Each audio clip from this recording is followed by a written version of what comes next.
Series start होती है और हम जोसे नेरा को देखते हैं, जहां राजा का एक मंत्री किसी को सजा सुना रहा था। साथ ही ये कह रहा था कि उस औरत ने राजा और रानी को जहर देकर मारने की कोशिश की है, इसीलिए उसे जहर पीना होगा। तभी हम दानशिम को देखते हैं, जो कि निचली जाति की होती है और ये खुद के दम पर यहाँ तक आई थी। राजा इसे कॉन्क्यूबाइन बनाकर लाया था, मतलब पुराने जमाने में राजा कई रानियां रखते थे, कुछ से ये शादी करते थे और कुछ को ये ऐसे ही रखते थे। दानशिम भी उन्हीं में से एक थी। दानशिम पर सजा का कोई असर नहीं हो रहा था। ये आराम से बैठकर अपनी पेंटिंग पूरी कर रही थी कि तभी महल के बाहर बहुत सारे लोग आते हैं और इसे जहर देते हैं, लेकिन दानशिम जहर पीने से मना कर देती है और बार बार कटोरे को फेंक देती है। इस चीज से गुस्सा होकर राजा प्रजा से कहता है कि इसे जबरदस्ती जहर पिला दिया जाए। ये लोग ठीक ऐसा ही करते हैं। इसी वक्त दूसरी तरफ इसी एरा की एक शामन अपना रिचुअल कर रही थी। जैसे जैसे दानशिम मरती है, पूरे आसमान में काले बादल छा जाते हैं और तभी बारिश की जगह यहाँ बर्फ पड़ने लगती है। इसी वजह से शामन को अपना रिचुअल रोकना पड़ता है। शामन कहती है कि शायद वो अपना जीवन अब अच्छे से जिएगी और तभी दानशिम की आखिरी सांसें चलने लगती हैं। मरने से पहले उसके सामने कोई आता है और उसका हाथ पकड़ता है, लेकिन यहाँ दानशिम उसका फेस नहीं देख पाती और मारी जाती है। अब हम 300 साल बाद का सीन देखते हैं, जहाँ एक स्ट्रगलिंग एक्ट्रेस की बॉडी में दानशिम की स्पिरिट आ जाती है। इस एक्ट्रेस का नाम सियोरी होता है। दानशिम देखती है कि यहाँ के लोगों ने अजीब से कपड़े पहने हुए हैं, क्योंकि यहाँ किसी हिस्टोरिकल ड्रामा की शूटिंग हो रही थी। दानशिम को एक रोल मिलता है जिसमें प्रोड्यूसर इसे जहर पीने को कहता है। अब दानशिम को ये चीज रियल लग रही थी, तो वो गुस्से में यहाँ के लोगों को पीटने लगती है। फाइट का जो सीन था वो प्रोड्यूसर रिकॉर्ड कर लेता है। उसे लगता है कि दानशिम एक्टिंग कर रही है। कुछ लोग फिर से इसे फोर्सफुली ये शूट करने को कहते हैं, लेकिन दानशिम का मूड बहुत खराब था, इसीलिए ये फिर से सबको मारने लगती है। और यहाँ सीन कट होता है और हम एक कंपनी के सीईओ मिस्टर चा को देखते हैं, जो अपने स्टेप ब्रदर के कंस्ट्रक्शन साइट पर इसी को मार रहे थे और उनकी ये वीडियो वायरल हो जाती है। मिस्टर चा जब अपने ऑफिस से बाहर आते हैं तो इनका सेक्रेटरी जेहान इनसे कहता है कि 300 सालों में एक बार 16 इक्लिप्स देखने को मिलते हैं, तो वो जल्द ही आने वाले हैं। दूसरी तरफ सियोरी की फ्रेंड इसे आकर समझाती है कि क्या तुम पागल हो गई हो जो तुमने यहाँ तोड़फोड़ मचा दी। इसे लगता है कि सियोरी की तबीयत खराब है, तो ये उसके लिए दवा लेने चली जाती है। तभी दानशिम फिर से लोगों को ध्यान से देखती है।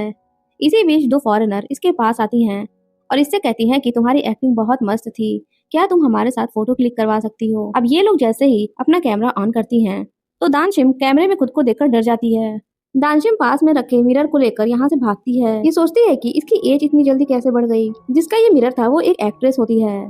दानशिम ने इसका मिरर ले लिया था, इस वजह से ये बहुत गुस्सा हो रही थी। वहीं मिस्टर चा अपनी वायरल वीडियो को देख रहा था। ये अपने असिस्टेंट से कहता है कि क्या इस वीडियो में मैं ही हूँ, और यहाँ हमें पता चलता है कि ये वीडियो किसी ने एआई से बनाई है। मिस्टर चा वीडियो से बहुत इम्प्रेस होते हैं और जिस कंपनी ने ये वीडियो बनाई होती है उससे मीटिंग फिक्स करवाने को कहते हैं। अब दानशिम भागते हुए अपने पास्ट के बारे में सोचती है, जहाँ हम देखते हैं कि दानशिम उसी शामन के पास थी जो स्टार्टिंग में रिचुअल्स कर रही थी। ये शामन दानशिम का ब्लड लेती है और इससे कहती है कि तुम्हें वापस से जिंदा होने के लिए मरना पड़ेगा। अब यहाँ से सीन प्रेजेंट में आता है, जहाँ हम एक और कैरेक्टर चोए मुंडू को देखते हैं। ये चा का स्टेप ब्रदर होता है। कुछ रिपोर्टर्स इसके सामने मिस्टर चा की बुराई कर रहे होते हैं, जिसपे ये गुस्सा होता है और इन्हें ऐसा करने से मना करता है। रिपोर्टर पूछते हैं कि मिस्टर चा आपके कंस्ट्रक्शन साइट पर तोड़फोड़ क्यों मचा रहे थे। इस बात पर मिस्टर चोई कहते हैं कि पहले मैं उस वीडियो को वेरीफाई करूंगा, फिर सच्चाई सबके सामने आ जाएगी। दूसरी तरफ दानशिम थोड़ा रिलैक्स होती है और वापस से साइट पर आ जाती है। एक्ट्रेस दानशिम से मिरर लेकर इस पर बहुत चिल्लाती है, लेकिन दानशिम यहाँ के लोगों को ऑब्जर्व कर रही थी। लोगों के पास जब ये फोन देखती है तो सोचती है कि आखिर ये क्या बला है। अब सीन मिस्टर चा के ग्रैंडफादर पर शिफ्ट होता है, जो कि कंपनी के चेयरमैन भी थे। यहाँ एक आदमी आता है और इन्हें मिस्टर चा की वीडियो के बारे में बताता है। इसी वजह से ये काफी गुस्सा होते हैं। वहीं दानशिम या फिर सियोरी शूट पर फिर से अजीब अजीब लोगों को देखती है, तो वहाँ से ये फिर से भाग लेती है और सिटी एरिया में आ जाती है। ये भागते हुए मिस्टर चा की गाड़ी से टकरा जाती है और अचानक से बेहोश हो जाती है। जेहान कहता है कि मैंने तो पहले ही गाड़ी का ब्रेक लगा दिया था, पता नहीं ये कैसे बेहोश हो गई। तभी सियोरी जागती है और फिर से भागने लगती है। सियोरी कार के सामने आती उससे पहले मिस्टर चा इसे बचा लेते हैं। मिस्टर चा गुस्से में कहते हैं कि अगर तुम्हें पैसे चाहिए तो साफ साफ बोल दो, नाटक क्यों कर रही हो। अब सियोरी जब देखती है कि सामने वाला इंसान उस पर चिल्ला रहा है, तो ये मिस्टर चा को थप्पड़ मार देती है। सारे लोग इन्हीं दोनों को देख रहे थे। उन लोगों को लग रहा था कि ये दोनों कपल हैं और वो सभी लोग इन दोनों के मजे लेने लगते हैं। ये दोनों अब एक दूसरे को मारने लगते हैं। वहीं जेहान ये चीज देख बहुत हंसता है। कुछ लोग तो उनकी वीडियो बना रहे थे। ये चीज जब मिस्टर चा देखते हैं तो वो जल्दी से अपना कार्ड निकालते हैं और सियोरी को देते हुए कहते हैं कि तुम मेरी कंपनी में आके मुझसे बात कर लेना। ये कहते हुए मिस्टर चा यहाँ से निकल जाते हैं। जिसके बाद सियोरी कुछ बच्चों को देखती है, जिसकी टीचर उन्हें म्यूजियम लेकर जा रही थी। ये उनके पीछे पीछे म्यूजियम में आ जाती है, जहाँ ये अपनी बनाई हुई पेंटिंग देखती है, लेकिन टीचर इस पेंटिंग को बनाने वाली का नाम कुछ और बता रही थी। जिसपे गुस्सा होकर दानशिम कहती है कि ये पेंटिंग तो दानशिम ने बनाई है। अब टीचर इससे बताती है कि वो तो एक विलन थी और उसे मौत की सजा दी गई थी, साथ ही उसको उसके पद से भी हटा दिया गया था। ये बात सुनकर सियोरी बहुत उदास हो जाती है। तभी यहाँ एक स्टूडेंट आती है और सियोरी से कहती है कि हिस्ट्री में दानशिम को बहुत बेकार दिखाया गया है। अब उदास मन से सियोरी बाहर आती है, जहाँ इसे एक शामन मिलती है। ये शामन से अपनी सच्चाई बताती है और सीन मिस्टर चा पर शिफ्ट होता है, जो एक परफ्यूम लॉन्च कर रहे होते हैं। इस परफ्यूम के एड के लिए इन्हें एक एक्ट्रेस चाहिए होती है, जिसके ऑडिशन कंपनी में स्टार्ट हो चुके थे। वहीं सियोरी रोते हुए मिस्टर चा के ऑफिस के बाहर आ जाती है और कहती है कि मैं इस आदमी को अपनी शील्ड के तौर पर यूज करूंगी। ये कहकर ये कंपनी के अंदर आती है। वहीं चेयरमैन मिस्टर चा पर गुस्सा हो रहे होते हैं, जिसपे मिस्टर चा बताते हैं कि ये वीडियो फेक है। अब चेयरमैन इससे शादी करने को कहते हैं, लेकिन मिस्टर चा शादी नहीं करना चाहते थे। दूसरी तरफ सियोरी काउंटर पर मिस्टर चा का कार्ड देकर कहती है कि मुझे इस आदमी से मिलना है। इसका गेटअप देख लड़की को लगता है कि ये भी ऑडिशन देने आई है, क्योंकि इस ऑडिशन के लिए सभी ने ट्रेडिशनल ड्रेस पहनी थी। ये लड़की इसे ऑडिशन का कार्ड देकर अंदर भेज देती है और थोड़ी देर में इन लोगों के इंटरव्यू स्टार्ट हो जाते हैं। तभी यहाँ मिस्टर चा आते हैं और सियोरी को देखते हैं। ये इससे कहते हैं कि तुम यहाँ क्या करने आई हो, जिसपे ये कहती है कि मुझे एक डील करनी है। लेकिन मिस्टर चा इससे कोई डील नहीं करना चाहते थे। थोड़ी देर में ही कंपनी वाले भी इसे रिजेक्ट कर देते हैं, लेकिन ये मिस्टर चा के पीछे पीछे ही घूम रही थी। पीछा करते करते सियोरी बाहर आती है और इसकी नजर आसमान पर जाती है, जिसे देखकर ये थोड़ा घबरा जाती है और मिस्टर चा को गाड़ी में जाने से रोकने लगती है। ये कहती है कि आप गाड़ी में नहीं बैठ सकते हैं, इससे आपको खतरा हो सकता है। इसी बीच यहाँ सूर्य ग्रहण लग जाता है और सियोरी मिस्टर चा को अपनी तरफ खींचती है। तभी कार के ऊपर एक डमी आके गिरता है और एपिसोड फर्स्ट यही खत्म हो जाता है। सेकेंड एपिसोड की स्टार्टिंग में हम दानशिम को उसकी दासियों के साथ देखते हैं, जो कि फूलों के साथ खेल रही होती है। तभी यहाँ राजा आता है और इसे पीने के लिए कुछ देता है। यहाँ पर भी हम राजा का फेस क्लियर नहीं देख पाते। दानशिम कटोरी को फेंक कर किंग से माफी मांगती है और जैसे ही ये अपना सिर ऊपर उठाती है, यहाँ कोई नहीं होता है। ये समझ जाती है कि इसने फ्यूचर देखा है। अब सीन प्रेजेंट में आता है, जहाँ सियोरी बेहोश होती है। जैसे ही इसे होश आता है, ये खुद को मिस्टर चा के सामने पाती है। ये मिस्टर चा से कहती है कि मेरे पास एक स्पेशल पावर है कि मैं फ्यूचर देख सकती हूँ। मैंने अपनी पावर से बहुत लोगों को सजा दिलवाई है। इस स्पेशल पावर की वजह से मैं तुम्हें प्रोटेक्ट भी कर सकती हूँ। अगर तुम मेरे साथ डील कर लो तो तुम्हें टेंशन लेने की कोई जरूरत नहीं होगी। लेकिन मिस्टर चा इसकी बातों को हल्के में लेते हैं और इसे पागल समझते हैं। ये जेहान से कहते हैं कि इसका घर खोजकर इसे छोड़ आओ। जेहान सियोरी को घर लेकर निकलता है। वहीं मिस्टर चा को पता चलता है कि किसी ने जानबूझकर ऊपर से डमी फेंका था, लेकिन ये कहता है कि जिस आदमी ने उन पे डमी फेंका है उस आदमी का सेटलमेंट तो हमने पहले ही कर दिया था, तो शायद कोई और है जो मुझसे ज्यादा पैसा देकर मुझे मरवाना चाहता है। अब सीन चेयरमैन पर शिफ्ट होता है। आज इनका बर्थडे था तो फैमिली के सभी लोग यहाँ मौजूद होते हैं, लेकिन मिस्टर चा अभी तक यहाँ नहीं आए थे। यहाँ हम देखते हैं कि चेयरमैन पूरी फैमिली में से मिस्टर चुई को ही पसंद किया करते थे, क्योंकि इसी ने चेयरमैन की बहुत हेल्प की थी। वहीं सियोरी भी अपने घर पहुँच चुकी थी, जहाँ सियोरी की ग्रैंड मॉम इसका वेट कर रही थी। ये इसे अपने हाथ से खाना खिलाती है। यहाँ सियोरी इनके हाथों को नोटिस करती है। ये सोचती है कि ये लोग बहुत ज्यादा गरीब हैं। वहीं यहाँ पार्टी में मिस्टर चा भी आ जाते हैं। ये जेहान से डमी फेंकने वाले के बारे में बताते हैं, जिसपे ये कहता है कि हमें पुलिस में सब कुछ बता देना चाहिए, लेकिन मिस्टर चा ऐसा करने से मना कर देते हैं। ये अपनी फैमिली की तरफ देखते हैं और कहते हैं कि सबको सिर्फ ग्रैंडफादर की प्रॉपर्टी चाहिए। इधर सियोरी की दादी इसे छोड़कर चली जाती हैं। जाने से पहले ये इसे कुछ पैसे देती हैं। दूसरी तरफ जेहान मिस्टर चा से बताता है कि वो लड़की बहुत गरीब है, उसका कोई क्रिमिनल रिकॉर्ड भी नहीं है। अब सियोरी जब अपने फ्लैट में सोने जाती है, तभी उसका पड़ोसी तेज तेज गाना बजाने लगता है। इस चीज से गुस्सा होकर सियोरी बाहर आती है और अपने पड़ोसी बेग से बहस करने लगती है। ये बेग को बहुत सुनाती है और थोड़ी देर बाद फाइनली मामला ठंडा हो जाता है और ये घर में आती है। ये अपने पास्ट के बारे में सोचती है, जहाँ ये सिर्फ एक नौकरानी थी। ये बहुत छोटे स्तर से आती थी, जिस वजह से सभी लड़कियां इसे बुली किया करती थी। एक दिन तो कुछ लड़कियों ने दानशिम को बॉक्स में ही बंद कर दिया था। वहीं दूसरी तरफ मिस्टर चा नींद से जाग जाते हैं। ये नोटिस करते हैं कि उन्हें बहुत अजीबोगरीब सपने आ रहे हैं। इन सपनों में वे खुद होते हैं। तभी हम दानशिम को देखते हैं, जो सियोरी के घर में बैठकर सियोरी की नोटबुक पढ़ रही होती है। सियोरी ने इस नोटबुक में अपने बारे में सब कुछ लिखा था। नोटबुक पढ़ते पढ़ते अब सुबह हो चुकी थी, जिसके बाद सियोरी छत पर आती है और खुद से कहती है कि मैं इस जिंदगी को बेकार नहीं जाने दूंगी। जिसकी ये बॉडी है मैं उसका पूरा ख्याल रखूंगी। अब सियोरी खुद को बदलती है और प्रेजेंट टाइम के कपड़े पहन लेती है, जिसके बाद ये छत पर कपड़े धोने जाती है। तभी ये नोटिस करती है कि कोई उनकी फोटोज खींच रहा है। गुस्सा होकर सियोरी हाथ में जो भी आता है उसे कैमरामैन की तरफ मारती है और कैमरामैन यहाँ से भाग जाता है। वहाँ खड़ी औरतें ये नजारा देख हैरान थी, क्योंकि इसका निशाना एकदम सटीक था। अब जो इसका पड़ोसी बेग था वो फ्रिज में रखे सबके खाने चुरा लिया करता था और उनके खाने की जगह ये अपना खाना रख देता था। इस वजह से किसी का ध्यान इस पे नहीं जाता था। लेकिन उसी दिन सियोरी ने सभी के सामने इसका भांडा फोड़ दिया। अब इसकी सच्चाई सबके सामने थी। इस चीज से शर्मिंदा होकर बेक यहाँ से भाग जाता है। अब यहाँ से सीन मिस्टर चोई पर शिफ्ट होता है, जो मिस्टर चा के एक डॉक्टर फ्रेंड के पास आए थे। ये इसके लिए एक प्लांट भी गिफ्ट में लाए थे। असल में मिस्टर चोई अपने ही स्टेप ब्रदर की इन्फॉर्मेशन लेने यहाँ आए होते हैं, लेकिन डॉक्टर को शक होता है तो ये मिस्टर चा के बारे में इनसे कुछ नहीं बताता। कुछ देर बाद जब मिस्टर चोई चला जाता है तो मिस्टर चा यहाँ आते हैं। ये डॉक्टर से कहते हैं कि आजकल मुझे बहुत सपने आ रहे हैं जिसमें मैं एक लड़के के पीछे भागता हूँ, और अभी अभी मेरी लाइफ में एक लड़की भी आई है जो मुझे बहुत ज्यादा परेशान कर रही है। इस पे डॉक्टर इसे आलतू फालतू सजेशन देता है।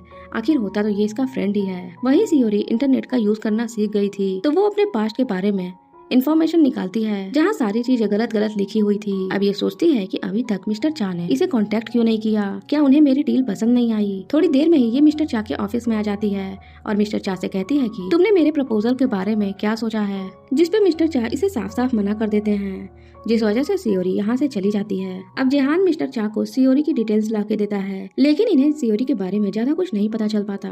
वहीं सियोरी उदास मन से शामन के पास आ जाती है और ये इससे कहती है कि मैं तो उस बंदे को सिर्फ बचाना चाहती थी, लेकिन वो तो मरना चाहता है। जिसके बाद ये शामन से कुछ पैसे मांगती है क्योंकि अभी तक इसके पास कोई काम नहीं था। शामन इसे थोड़े पैसे देती है। अब सीन मिस्टर चोई पर जाता है जहाँ ये उस क्लिनिक की रिकॉर्डिंग सुन रहे होते हैं। असल में मिस्टर चोई ने डॉक्टर को जो प्लांट गिफ्ट किया था उसमें एक रिकॉर्डर था। ये मिस्टर चा की लाइफ के बारे में जानना चाहता था। ये मिस्टर चा की हर बात नोटिस करता है, साथ ही ये भी सुनता है कि मिस्टर चा की लाइफ में एक लड़की भी है। अब सीन डायरेक्टर पर जाता है जो सियोरी की वीडियो देखकर कहता है कि ये लड़की मस्त एक्टिंग करती है। वहीं इनके पास में एक लड़का बैठा होता है। डायरेक्टर ने इसे सुबह से ही यहाँ बैठाया हुआ था। इस बात से गुस्सा होकर ये सियोरी की वीडियो सोशल मीडिया पर डाल देता है। देखते ही देखते वीडियो वायरल हो जाती है। अब हम मिस्टर चा को देखते हैं जो कि मीटिंग में होते हैं और मीटिंग में भी सियोरी की ही वीडियो चल रही थी। सारे लोग मिस्टर चा से कहते हैं कि अगर हम परफ्यूम के एड में इस लड़की को लें तो हमारे एड को पॉपुलैरिटी बहुत ज्यादा मिलने लगेगी। वहीं सियोरी शामन से पैसे लेकर मार्केट में पहुंच चुकी थी। ये पूरे पैसे खाने पीने में उड़ा देती है। ये साथ ही जॉब के लिए भी जाती है, लेकिन सभी मना कर देते हैं। उदास मन से जब ये घर जाने लगती है तो इसे बे मिलता है। ये इससे कुछ बातें कर ही रही थी कि बे को किसी का कॉल आता है और ये भागने लगता है। सियोरी भी इसके पीछे भागती है। भागते हुए ये एक शो पर आता है जहाँ फूड रिव्यू देना था। सियोरी भी इसमें काम करना चाहती थी। ये लोग जब सियोरी को देखते हैं तो इसे जल्दी से काम दे देते हैं। थोड़ी देर में ये सारे प्रोडक्ट सेल हो जाते हैं। वहीं मिस्टर चा हान से कहता है कि सियोरी को कहीं से भी खोज निकालो, लेकिन वहीं सियोरी को देखते ही देखते और ऐड मिलने लगते हैं। आगे के ऐड के लिए सियोरी कंपनी से 7 गुना पैसे मांगती है। कंपनी में काम करने वाला बंदा इस चीज के लिए तैयार हो जाता है और ऐड शुरू करता है जो कि एक सूप का था। लेकिन सूप के पास जाते ही सियोरी को उल्टी आने लगती है, जिसकी वजह से ये सूप को फेंक देती है और बाहर आ जाती है। तभी ये बंदा गुस्सा होकर इससे कहता है कि आखिर तुमने ऐसा क्यों किया, जिसपे सियोरी कहती है कि तुमने उसमें क्या मिलाया था। अब ये बंदा गुस्से में सियोरी पर चिल्लाने लगता है और तो और हाथापाई भी करने लगता है। ये इसे पंच मारता उससे पहले मिस्टर चा यहाँ आ जाते हैं और इस बंदे को खूब मारते हैं। ये सियोरी से कहते हैं कि आखिर मैंने तुम्हें ढूंढ ही लिया। साथ ही ये इससे कहता है कि मुझे तुमसे कुछ बात करनी है। तभी पीछे से मिस्टर चोई आ रहा होता है। जैसे ही सियोरी मिस्टर चोई को देखती है ये इसे मैजेस्टी कहने लगती है। मतलब जिस राजा का फेस हम लोग अभी तक देख नहीं पा रहे थे वो राजा कोई और नहीं मिस्टर चोई ही होते हैं। अब यहाँ से स्टोरी फ्लैशबैक में जाती है जहाँ दानशिम की शामन उसे बताती है कि तुम्हें मारने का डिसीजन मैजेस्टी का ही था। अब प्रेजेंट में मिस्टर चोई को देख सियोरी छत पर आ जाती है। मिस्टर चा भी इसके पीछे पीछे आते हैं और इससे कहते हैं कि मुझे तुम्हारी जरूरत है, लेकिन सियोरी को तो कुछ और ही लगने लगता है। तभी पीछे से मिस्टर चोई भी यहाँ आ रहे होते हैं। सियोरी मिस्टर चा से कहती है कि इस टाइम के लिए तुम मेरी शील्ड बन जाओ। ये कहकर ये मिस्टर चा को हक कर लेती है। तभी हमें एक और हैरान कर देने वाली बात पता चलती है। जब पास्ट में दानशिम को लड़कियों ने बॉक्स में बंद कर दिया था तो उस दिन बॉक्स को एक बंदे ने खोला था और उसी ने इसे बाहर निकाला था। ये बंदा कोई और नहीं मिस्टर चा होते हैं, यानी कि मिस्टर चा का भी पुनर्जन्म हुआ है। और इसी के साथ सेकंड एपिसोड भी यहीं खत्म हो जाता है। स्टार्ट में हम दानशिम को जोशियन एरा में देखते हैं जहाँ वो छत पर चढ़कर कुछ निकाल रही होती है। वहीं पीछे से 2 बंदे महल में घुस जाते हैं और चा के रूम में जाकर उस पर हमला कर देते हैं। यहाँ जो चा होता है वो हमेशा अपने फेस पर एक मास्क लगा के रखता था, जिस वजह से यहाँ के लोग इसे मास्क मैन भी बुलाते थे। अब जो बंदे चा को मारने आए थे वो देखते हैं कि चा यहाँ नहीं होता और तभी पीछे से चा इन दोनों में से एक बंदे को पकड़ लेता है। लेकिन ये इससे कुछ पूछता उससे पहले ही ये बंदा खुद को मार लेता है। इसके साथ जो बंदा आया था वो भागने लगता है तो चा इसका पीछा करते हुए बाहर तक आता है और तभी इसकी नजर छत पर बैठी दानशिम पर जाती है। ये इस पे अटैक कर देता है। इस वजह से दानशिम छत से नीचे आती है और ये इससे कहती है कि मैंने आप पे अटैक नहीं किया। जब चा दानशिम को देखता है तो इसे याद आता है कि ये तो वही लड़की है जिसको इसने बॉक्स से निकाला था। दानशिम इसको उस दिन के लिए थैंक्स बोलती है। तभी दूसरा बंदा फिर से चा पर तीर चला देता है। तभी चा दानशिम को महल में जाने का कहकर उस बंदे के पीछे चला जाता है और यहाँ से सीन उस दिन पर शिफ्ट होता है जब सियोरी ने मिस्टर चा को हक किया था। तभी पीछे से मिस्टर चोई इससे कहता है कि तुम्हारी तो गर्लफ्रेंड बन गई है, जिस पे मिस्टर चा कहता है कि ऐसा कुछ नहीं है। अब जब मिस्टर चोई यहाँ से चला जाता है तब सियोरी चा से दूर हो जाती है और यहाँ से भागने लगती है, जिस पे मिस्टर चा इससे कहता है कि आखिर तुमने ऐसा क्यों किया, लेकिन ये इसे कुछ नहीं बताती। और जब ये दोनों बिल्डिंग से बाहर आ जाते हैं तो सियोरी इससे मिस्टर चोई के बारे में पूछती है, जिसपे ये कहता है कि वो मेरा कजन ब्रदर है। अब सियोरी जबरदस्ती मिस्टर चा की गाड़ी में बैठ जाती है। मिस्टर चा इसे नीचे उतरने को कहते हैं, लेकिन ये गाड़ी से नीचे नहीं उतरती। अब इसकी जिद के आगे मिस्टर चा झुक जाते हैं। गाड़ी अभी कुछ ही दूर गई थी कि तभी सियोरी की तबीयत थोड़ी खराब सी होने लगती है। ये चीज देख मिस्टर चा गाड़ी को गैस स्टेशन के पास रोकते हैं और वहां खड़े स्टाफ को कार्ड देकर गाड़ी में तेल डालने को कहकर अंदर स्टोर में चले जाते हैं। अंदर आते ही मिस्टर चा की नजर डाइजेशन की मेडिसिन पर जाती है। ये मन ही मन ये सोच रहा था कि आखिर मैं उसकी इतनी फिक्र क्यों कर रहा हूँ। आखिरकार ये मेडिसिन खरीद ही लेता है। बाहर सियोरी थोड़ी ठीक होती है और गाड़ी से बाहर आती है। तभी यहाँ का स्टाफ इसे मिस्टर चा की गर्लफ्रेंड समझकर इसे मिस्टर चा का क्रेडिट कार्ड दे देता है। अब सियोरी को तो ये पता नहीं था कि ये कार्ड आखिर है क्या चीज। ये इसे लेकर यहाँ से निकल जाती है। अब थोड़ी देर बाद जब मिस्टर चा गाड़ी के पास आते हैं तो इन्हें गाड़ी में सियोरी नहीं मिलती। तभी यहाँ का स्टाफ इससे कहता है कि मैंने आपका कार्ड आपकी गर्लफ्रेंड को दे दिया है। अब ये बात सुनकर मिस्टर चोई का दिमाग खराब हो जाता है।